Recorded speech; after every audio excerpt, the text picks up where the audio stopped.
Em 1997, o sociólogo Betinho publicou um texto nos jornais convocando os empresários a abandonarem o papel de avestruzes, ave que tem o hábito de enfiar a cabeça na terra, e olhar em volta para se assumirem como cidadãos.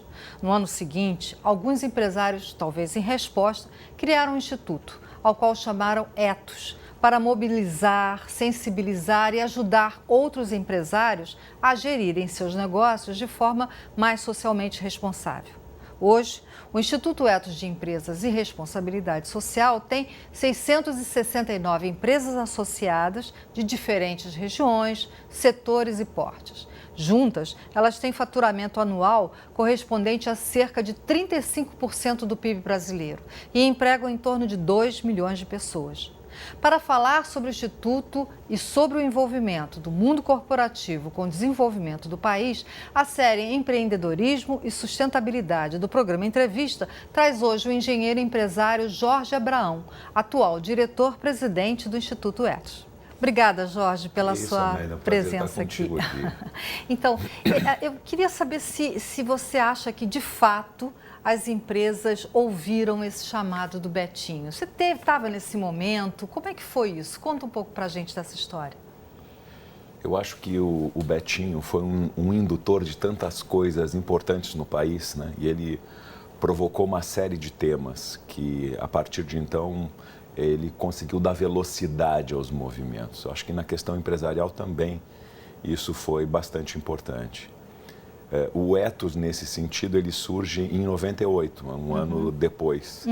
E quando ele surge com esse objetivo de mobilizar e sensibilizar as empresas, né? O que acaba acontecendo, penso, Amélia, é que à medida em que a gente vai avançando, os nossos desafios vão ficando cada vez mais evidentes e a consciência deles, dos grandes desafios que a gente tem, é cada vez maior, né? E as empresas, na verdade, na sociedade, elas são responsáveis por 3/4 da riqueza produzida e essa proporção também da geração de empregos. Então, elas têm um papel muito grande e não podem ser avestruzes, né, na verdade, porque elas mobilizam, elas geram trabalho, elas geram riqueza.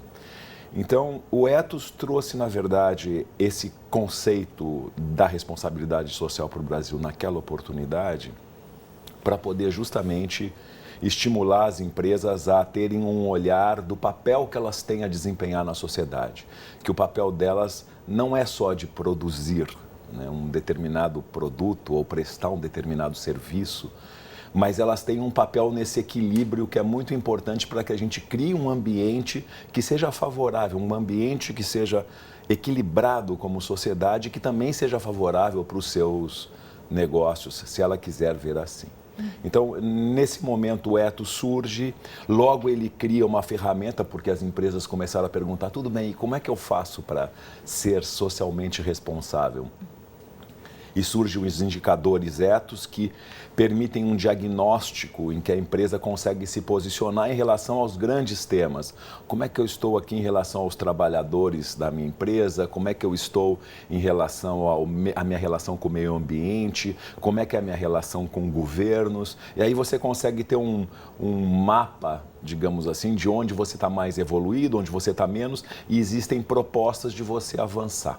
Então, existe um caminho também para as empresas seguirem, é uma indução, um convite para uma causa bastante importante, que é esse papel das empresas na sociedade, e existe um caminho para elas poderem percorrer através do avanço nesse tipo de indicadores. Então, como é que o Etos reage a episódios, como, por exemplo, quando uma empresas associadas ao Instituto, elas são flagradas descumprindo alguns desses indicadores? Como é que vocês reagem a isso? Nós enfrentamos a questão das empresas da seguinte maneira: nós identificamos, sabedores de que as empresas estão num processo de melhoria, quando estão lá no Etos, nós identificamos se as empresas efetivamente estão fazendo um trabalho para resolver esse tipo de problema ou não estão.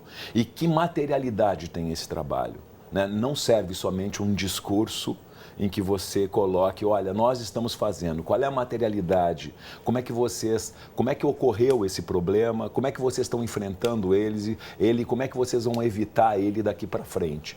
E esse tipo de análise é feita. Em muitos casos, a empresa é convidada, em alguns casos, a se afastar do ethos. Em outros casos, nós identificamos que as empresas estão num processo forte de melhorias e, nesse sentido, nós estimulamos a melhoria delas e avançamos e muitas vezes somos criticados por isso, mas entendemos que o nosso papel é esse, é de contribuir para a transformação das empresas e identificar quando elas estão efetivamente fazendo um movimento de melhora. Então, nós temos atuado dessa maneira e tentado enfrentar problemas sérios como problemas de trabalho análogo ao escravo na cadeia produtiva, como problemas de corrupção nos negócios e em licitações, e nós temos enfrentado dessa maneira que eu te relatei. Recentemente eu estive numa conferência chamada Sustainable Brands, que aconteceu no Rio de Janeiro, em 2014. E lá eu fiz contato com um movimento chamado Empresas B, que são empresas que se propõem também a ajudar outras empresas a seguirem esse caminho do socialmente responsável. Só que a diferença é que eles dão esse selo, eles dão a certificação. Por que o Ethos não dá certificação? O Ethos não dá certificação por conta dessa questão que eu respondi na questão anterior. Porque nós acreditamos que nós estamos num movimento de... E o Ethos não quer, e ele acredita nesse movimento e quer estar estimulando a permanente processo de melhoria. Então, nós não vamos selar jamais as empresas por entender que as empresas têm que estar gradualmente mostrando o seu progresso. Elas têm que mostrar o seu progresso permanentemente. O que eu entendo da empresa B, Amélia, é que, na verdade, essa iniciativa, né, que surge nos Estados Unidos, na B Corporation, que eles fazem essa questão do selo, como você bem colocou, mas é que a proposta dele é que a empresa tenha um outro propósito, que a empresa tenha no seu contrato social, que ela é uma empresa que gera resultado, né, tanto para, digamos assim, os seus acionistas, mas que gera resultado também para a sociedade. Quer dizer, que respeita o meio ambiente, que tem iniciativas sociais, mas isso está contratualmente estabelecido. E isso tem um sentido, sobretudo na sociedade americana, porque muitas vezes um CEO de uma empresa, ele não tem a liberdade de fazer um determinado investimento numa questão que esteja fora do contrato social da empresa. E muitas vezes ele é até acionado por isso. Então, para dar um exemplo simples, mas se um CEO resolve fazer um investimento numa questão, com um investimento forte numa questão social ou numa questão ambiental e pega recursos e isso de alguma forma reduz os dividendos de uma empresa, os acionistas têm a liberdade de processá-lo, porque isso não consta, na verdade, do contrato social, esse tipo de investimento. A saída para a empresa B é, olha, nós assumimos um papel com a sociedade desde a nossa Constituição e do nosso contrato social. E estabelecemos a partir daí também uma série de critérios em que existe uma certificação para que as empresas sejam B. O que eu acho é que esses movimentos são super bem-vindos. Porque acredito que as empresas, os empresários novos, os empreendedores, etc., podem estar avaliando muito essa questão, em que eles combinem a questão do resultado efetivo para a empresa com o resultado efetivo para a sociedade. E acho que existe espaço para isso. Acho muito difícil as empresas estabelecidas com a lógica que elas estão estabelecidas, elas migrarem para serem empresas B, digamos assim, em massa. Mas é importante a gente criar um outro espaço, e a empresa B é criada para isso, em que abrigue determinado grupo de pessoas que pense de uma outra maneira e que possam apontar um caminho para quem assim desejar. A diversidade é ótima, né? Então, Jorge, até hoje, desde que eu trabalho com esse tema de sustentabilidade, de responsabilidade social, a gente percebe que a sociedade faz uma confusão entre o assistencialismo, a responsabilidade social das empresas, a sustentabilidade. Você pode para gente explicar um pouco, e o investimento social privado, que é uma outra expressão. Você pode explicar para a gente um pouco o que é o quê? De novo, né, Amélia, é super importante que as empresas estejam sensíveis à sociedade. A forma em que ela vai atuar, existe, como você bem disse, uma série de possibilidades. No início desse processo, e muitas empresas atuam até hoje, nós temos que respeitar essas escolhas, mas as empresas delegavam isso a terceiros, digamos assim, né? Então, olha, eu vou fazer um investimento social, seja numa escola, seja numa área de educação, e eu faço esse investimento e delego a um terceiro que faz isso. E estou fazendo o meu investimento e tentando contribuir dessa maneira para a sociedade.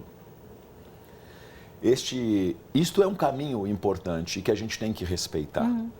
Um outro caminho é as próprias empresas, e muitas optam por isso, criar uma fundação ou um instituto que efetivamente avance e seja responsável pelos investimentos sociais da empresa. Isso também acaba existindo bastante e as empresas acabam fazendo seus investimentos através desses institutos. E existe um caminho, quando você coloca da responsabilidade social, da sustentabilidade, que é uma coisa mais de integrar a sustentabilidade dentro das suas questões estratégicas. Para te ser franco, eu acho que essa é a questão nossa. Eu acho que essa é a questão importante. É quando é que a empresa traz para dentro do seu planejamento as considerações de sustentabilidade.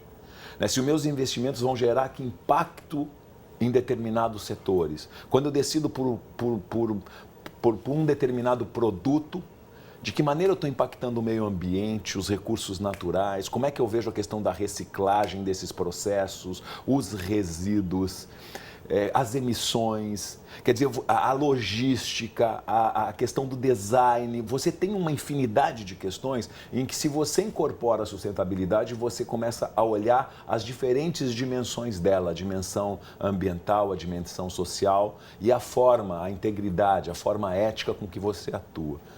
Então, me parece que esse terceiro ponto, digamos assim, é o que tenta incorporar essas questões do que eu acho que é mais moderno em sustentabilidade. Agora, respeitando sempre a opção das empresas, porque o que eu percebo, Amélia, é que muitas vezes as empresas iniciam por um determinado processo. Sabe aquela coisa, olha, o importante é elas entrarem.